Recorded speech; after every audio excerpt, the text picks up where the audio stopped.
Selamat siang teman-teman. Selamat siang. Selamat siang. Terima kasih atas partisipasi kalian dalam mengikuti Zoom meeting ini. Sebelumnya saya perkenalkan teman-teman kelompok saya. Saya sendiri, Ivon, Sidik, dan Lukman.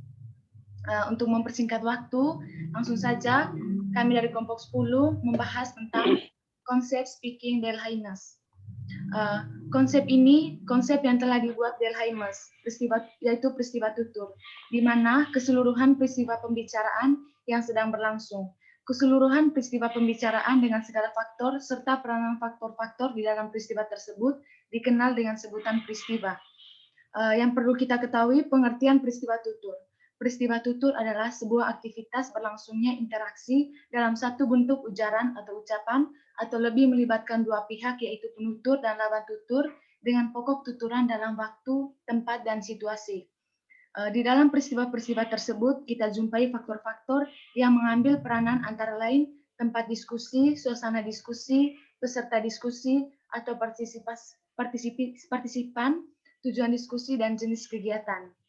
Delhaines mengemukakan adanya faktor-faktor yang menandai terjadinya peristiwa tutur itu dengan singkatan speaking, dan inilah maksud dari masing-masing faktor.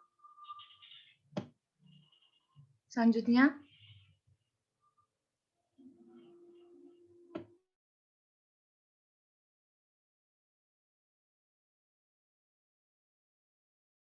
teman Sidik. Sorry, maaf. Ya, yaitu sitting atau silence. Di sini sitting berkenaan dengan waktu dengan tempat yang tutur berlangsung. Sitting mengajukan pada situasi, tempat, waktu atau situasi. Pembicara tentu kita bahwa waktu, tempat, dan situasi tutur berbeda-beda. Selanjutnya, partisipasi adalah pihak-pihak yang terlibat dalam bertuturan berbicara. Bisa berbicara dengan pihak pertama adalah orang yang pertama dan sang petukar, dan pihak kedua lawan dari sang tutur. Kedua, dalam waktu dan situasi tertentu dapat pula terjadinya jumlah peserta tutur lebih dari 2 dan hadirnya pihak ketiga. Next.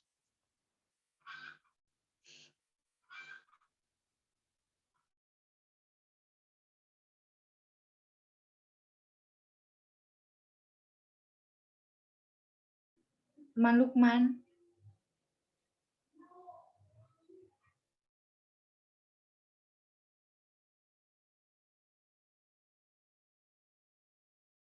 Oke, baik. Yang ketiga ada ends. Hal ini merajuk pada maksud dan tujuan pertuturan. Peristiwa yang terjadi bermaksud untuk menyelesaikan masalah, dengan itu tercapainya suatu penyelesaian agar tercapainya suatu tujuan yang dimaksud.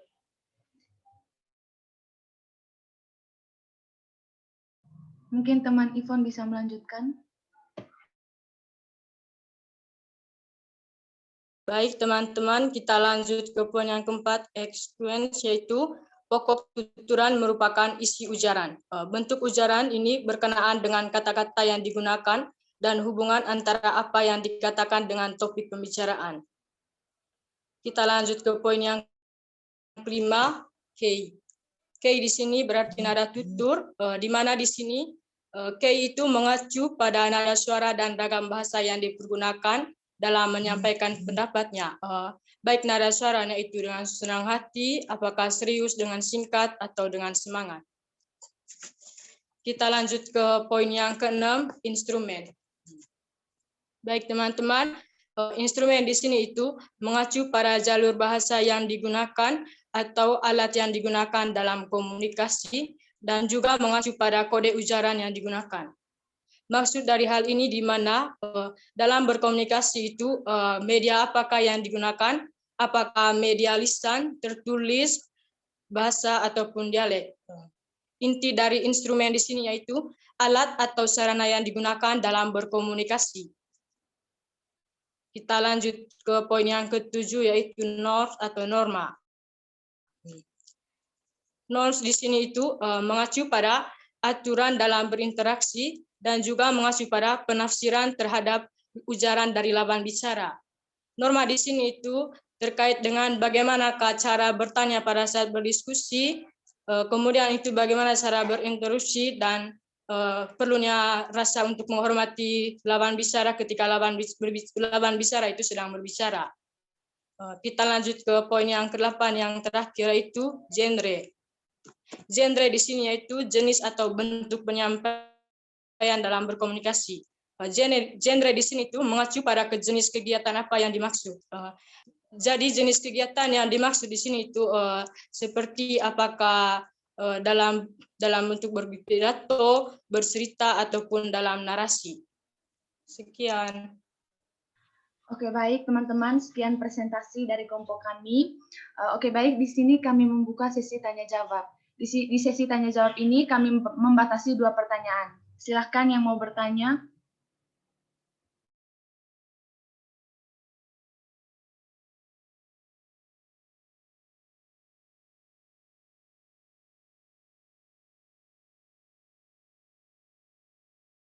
Mungkin ada teman-teman dari kelompok lain yang ingin bertanya.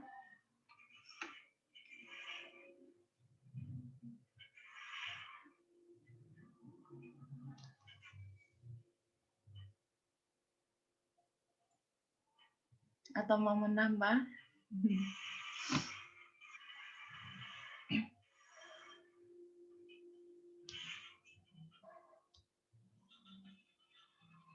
Mungkin dari Lista.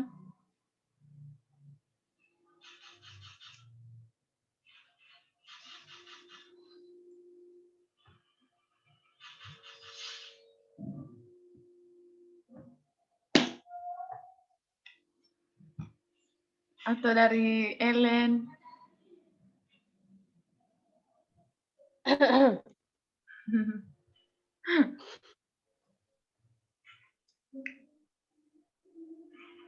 Pertanyaannya, Ya. mengapa perlu melakukan public speaking?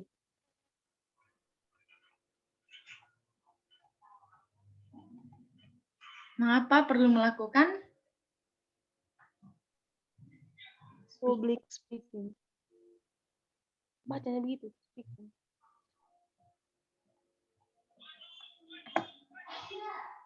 Oke, terima kasih.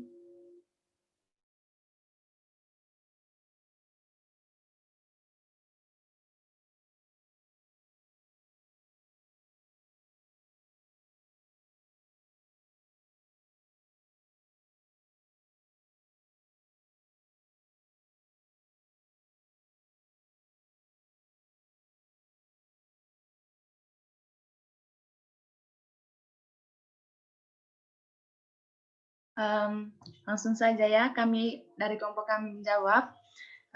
Mengapa perlu melakukan public speaking? Ya? Public speaking itu mempunyai berbagai tujuan sesuai dengan kebutuhannya, yaitu untuk menyampaikan informasi ke orang lain, memotivasi orang lain, membujuk dan mempengaruhi orang, menghibur serta mencapai saling pengertian dan kesepakatan. Mungkin itu saja, atau mungkin teman-teman dari kelompok ingin menambah?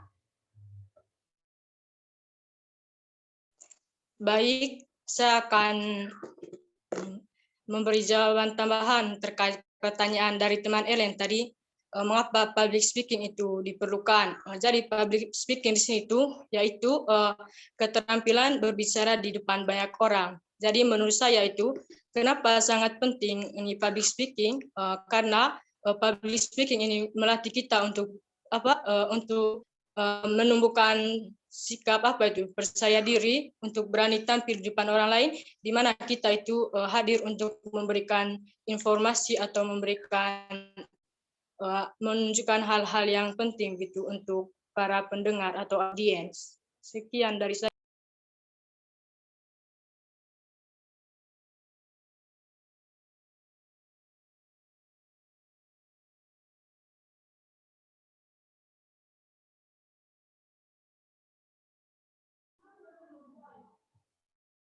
Baik, bagaimana teman Ellen?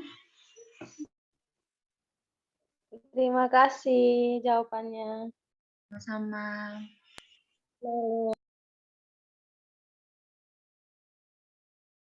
Oke, baik teman-teman. Pertanyaan dari Mateus. Bagaimana orang yang kurang paham tentang public speaking?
Mungkin teman-teman dari kelompok bisa menjawab.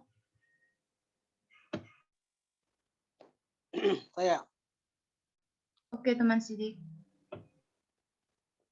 yaitu karena orang tersebut tidak pernah mengetahui adanya perkembangan dunia atau orang tersebut masih tinggal di daerah pelosok dan tidak bisa mengetahui tentang perkembangan dunia. Ya, itu aja lah yang saya bisa jawab. Bagaimana teman Ya, Mateus? sesuai dengan Matius.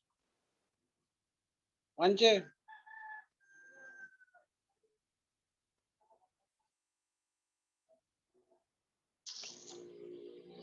Bisa menambah jawabannya. Ya, Boleh silakan. menambah Silakan. jawaban. Tadi Saudara Matius mau bertanya tentang bagaimana orang yang kurang paham tentang public speaking. Itu perlunya referensi banyak buat orang yang tidak paham tentang public speaking. Dan dia perlu perlu belajar dari orang yang tahu tentang public speaking itu seperti apa. Terima kasih, itu saja saya. Terima kasih, Elci.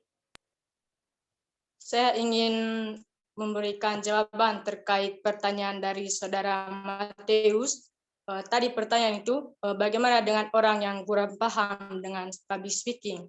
Jadi seperti yang kita ketahui itu, public speaking itu keterampilan berbicara di depan banyak orang. Kalau menurut saya itu tidak semua orang itu bisa berbicara di depan banyak orang. Ada yang bisa itu karena rasa percaya dirinya dan juga bisa sejak karena dia sudah berpengalaman atau sudah sering melakukan hal tersebut. Bagi orang-orang yang kurang paham itu bisa saja karena dia itu masih belum memahami itu atau kurangnya rasa percaya diri itu sehingga tidak mampu untuk berpublic speaking itu atau kurangnya pemahaman yang dimilikinya. Kurang lebihnya seperti itu. Bagaimana teman Mateus? Maksudnya tadi minta solusinya. Bagaimana? Minta solusinya supaya bisa minta solusinya. Solusinya ya? Minta solusinya bagaimana caranya supaya bisa public speaking di depan semua banyak. Baik, Saudara Mateus, kurang lebih solusinya tadi ada solusi yang ditawarkan tadi dari teman kita Ecik itu seperti belajar dari teman yang memiliki pengalaman begitu dan berusaha untuk mencari berbagai sumber dan referensi. Ya, seperti itu. Oke, baik, bisa diterima. Oke. Mungkin ada teman yang lain ingin bertanya?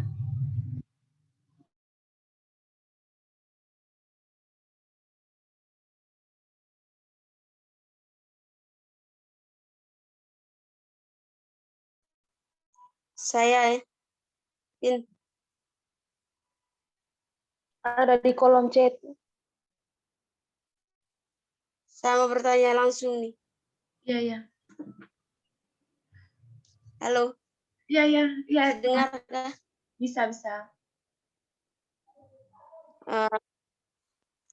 Dari saya, apa yang menjadi syarat terciptanya sebuah peristiwa tutur merujuk pada teori Delhimes yang teman-teman paparkan tadi dan jelaskan. Coba kelompok 10. Terima kasih. Mungkin bisa diulangi atau ya, mungkin bisa diulangi teman LC.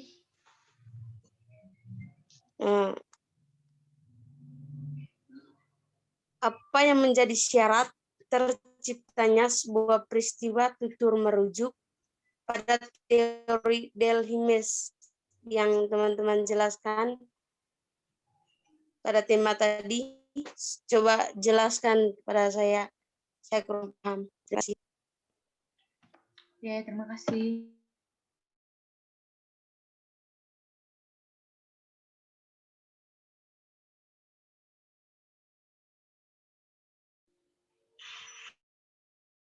Lalu pertanyaan dari teman Anastasia, bagaimana cara membangun rasa percaya diri ketika melakukan public speaking?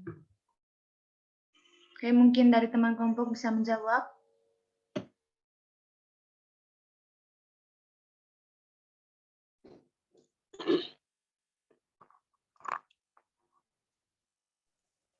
Baik, saya akan menjawab pertanyaan dari saudari Anastasia tadi.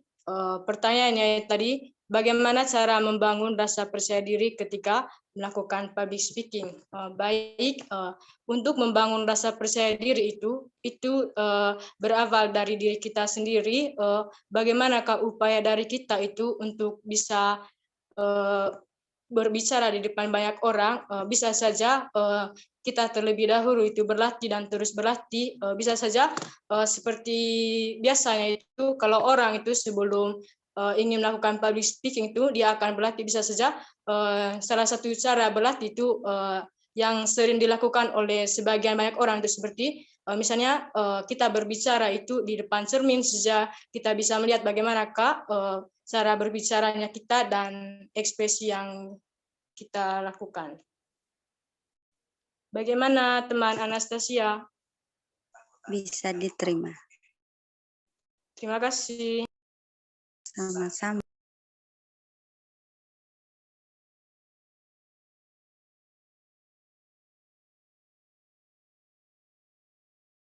Oke, baik. Mungkin dari teman kelompok bisa menjawab pertanyaan dari teman LC.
Baik, saya mencoba menjawab pertanyaan dari saudari Ecik.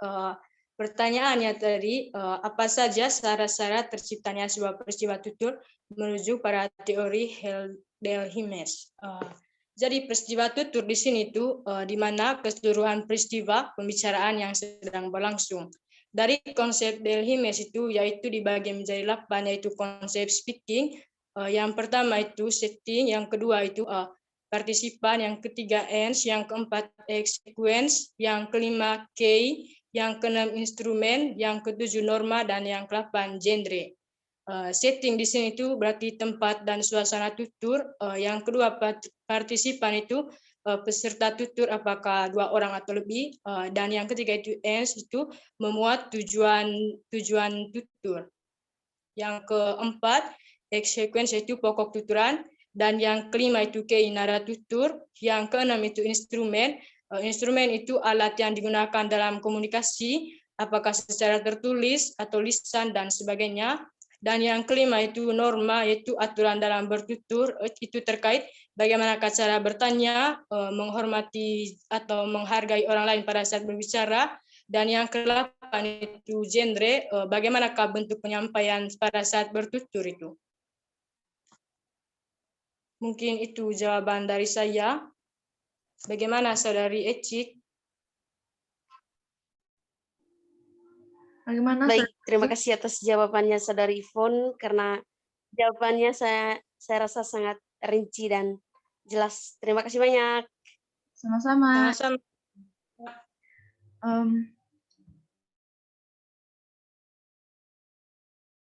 Bagaimana? Mungkin ada yang mau bertanya?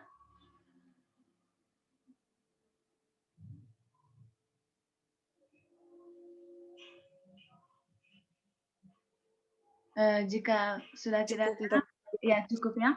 Terima kasih teman-teman atas partisipasinya. Terima kasih semua. Terima kasih. Sama-sama. Sama-sama. Sama-sama, Fon. Terima kasih sebanyak-banyaknya semuanya. Selamat siang. Selamat beraktivitas. Pemaksaan. Iya.